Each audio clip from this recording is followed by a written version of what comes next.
Good day everyone, I am Miguel Asidilio and welcome to the first part of our Developmental Psychology Review. Huwag kalilimutang mag-subscribe for more content like this. So what are we waiting for? Let us start! Number 1. Which of the following describes Hayflick Limit?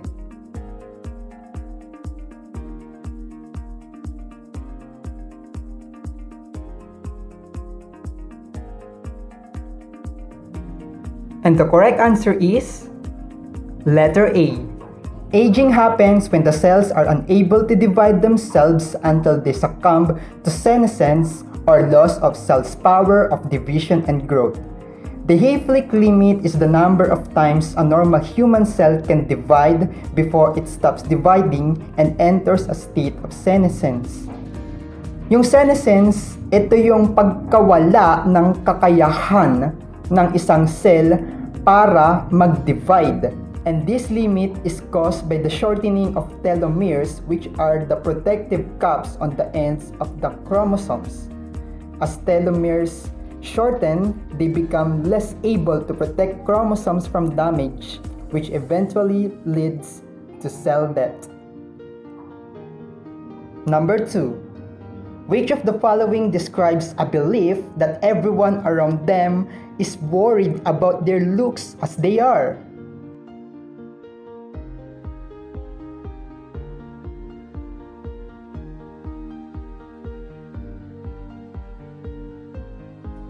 And the correct answer is letter B, imaginary audience.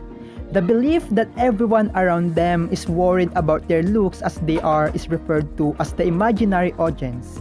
It is a term coined by psychologist David Erikson to describe a cognitive distortion commonly experienced during adolescence. Adolescents often believe they are constantly being observed, judged, and scrutinized by others, leading to heightened self-consciousness. Sa madaling salita, iniisip nila na nakatutok ang atensyon ng lahat ng tao sa hitsura man at kinikilos nila. And number 3, how would you classify a person in his middle adulthood stage?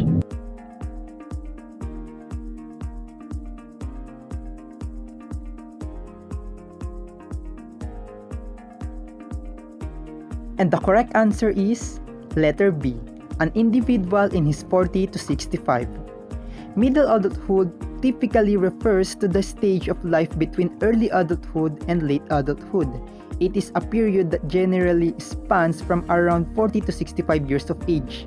During this stage, individuals often experience various life changes such as career advancements, increased responsibilities, raising a family, and transitioning into new roles. This may also face challenges related to physical changes, relationships, and personal fulfillment. Ito yung age na nagkakaroon na tayo ng mga mas mataas na antas ng responsibilidad, katulad ng pagkakaroon ng sarili nating pamilya, pagpo-promote sa trabaho, pagkakaroon ng full-time job, at iba pa. Dito rin natin masisimulang maranasan ng ilan sa mga pagbabago sa ating katawan, katulad ng paglabo ng mata at pandinig, pagputi ng buhok at iba pa na maaaring mas lumala sa late adulthood stage. Number 4, it is defined as the transition during midlife wherein both males and females experience a reduction or loss of ability to reproduce.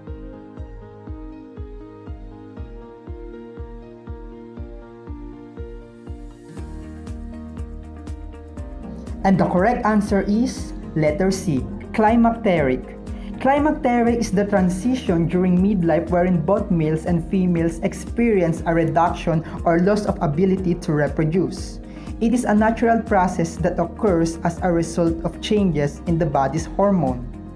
Kung sa babae ay menopause, sa lalaki ay ang tinatawag nating andropause or yung pag-decrease ng male testosterone.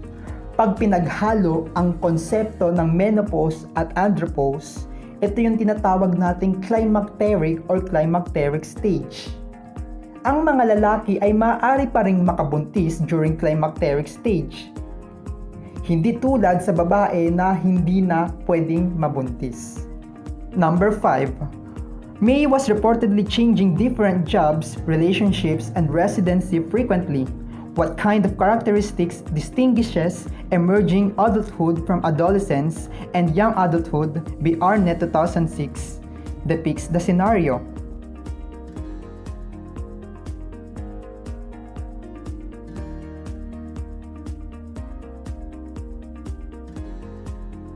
And the correct answer is letter A, age of instability.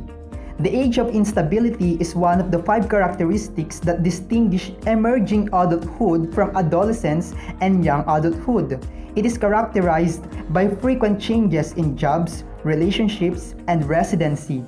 This is because emerging adults are still exploring who they are and what they want out of life, and they are not yet ready to settle down.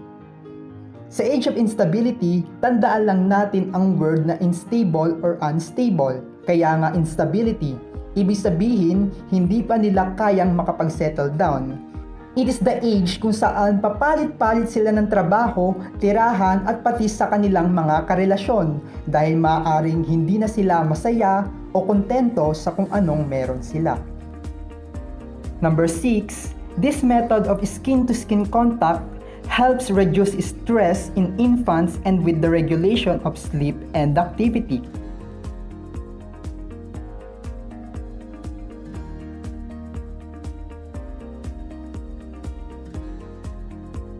And the correct answer is letter A, kangaroo care. Kangaroo care is a method of skin-to-skin contact between a parent, usually the mother, and a newborn or premature infant. It involves holding the baby against the parent's bare chest, providing warmth, closeness, and a sense of security. Sa kangaroo care, inilalagay ng tagapag-alaga, usually ng nanay, ang kanyang anak sa kanyang hubad na dibdib. Marami itong benepisyo tulad ng regularisasyon ng temperatura ng katawan ng sanggol at nagbubuo ng malakas na emotional bond sa pagitan ng ina at ang kanyang anak.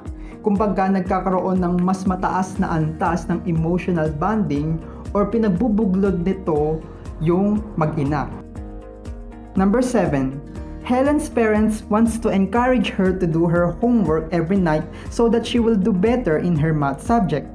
They make an agreement with her that if she does her assignments, she won't have to clean the dirty dishes. Helen's parents are using blank to manage her behavior.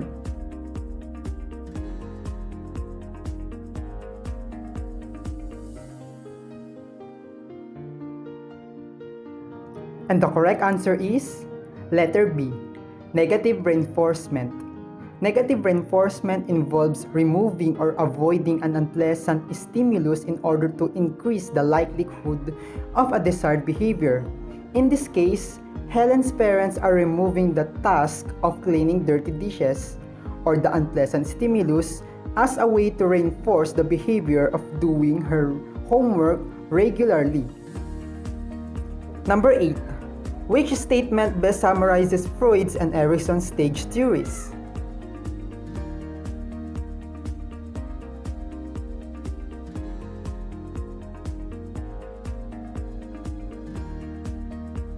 And the correct answer is letter A. Freud stops at adulthood, Erikson's continues throughout life. Sigmund Freud's psychosexual stages of development end in adolescence, while Erikson's psychosocial stages of development continue throughout the lifespan. Freud believed that personality is largely formed in childhood, while Erikson believed that personality continues to develop throughout life. Kaya kung napansin ninyo, ang psychosocial stages of development ni Erikson ay may late adulthood hanggang death, compare kay Freud na hanggang adolescence lang. Number 9. Teens struggle to answer the question, who am I? During what level of Erikson's psychosocial stage?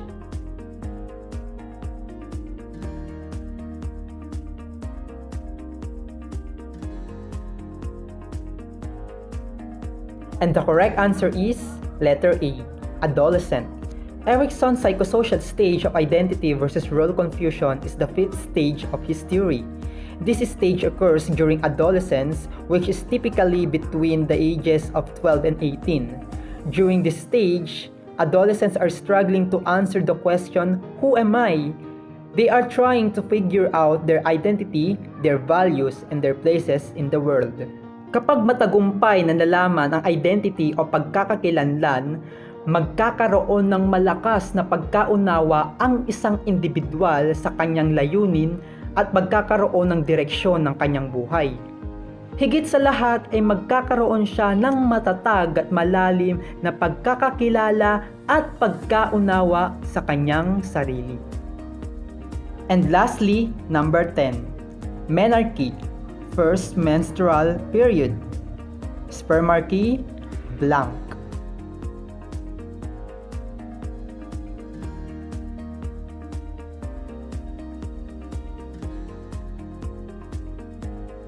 And the correct answer is letter C, first ejaculation of semen. Menarche is the first menstrual period while spermarche is the first ejaculation of semen. Both are important milestones in puberty and they mark the beginning of reproductive maturity. Ang spermarche ay kadalasan nagsisimula sa edad na 12 hanggang 16. Ang menarche at spermarche ay mahahalagang pangyayari sa sexualidad ng isang tao. Ito ang hudyat ng pagsisimula ng kanilang kakayahan na mabuntis o makabuntis. Ngunit, pakatandaan na hindi ibig sabihin na maaari na ang kanilang katawan na mag-engage sa kanitong mga gawain ay pwede na nila iyong gawin. They are biologically ready but not psychologically mature enough to do those things. Ayan ang dahilan kung bakit mahalaga ang sapat na edukasyon at suporta para sa mga individual na nakakaranas ng ganitong mga pagbabago upang magkaroon sila ng malalim na pag-unawa at responsibilidad sa kanilang sexualidad. So ayan, maraming salamat sa inyong panonood. Naway marami kayong natutunan. Don't forget to like and subscribe!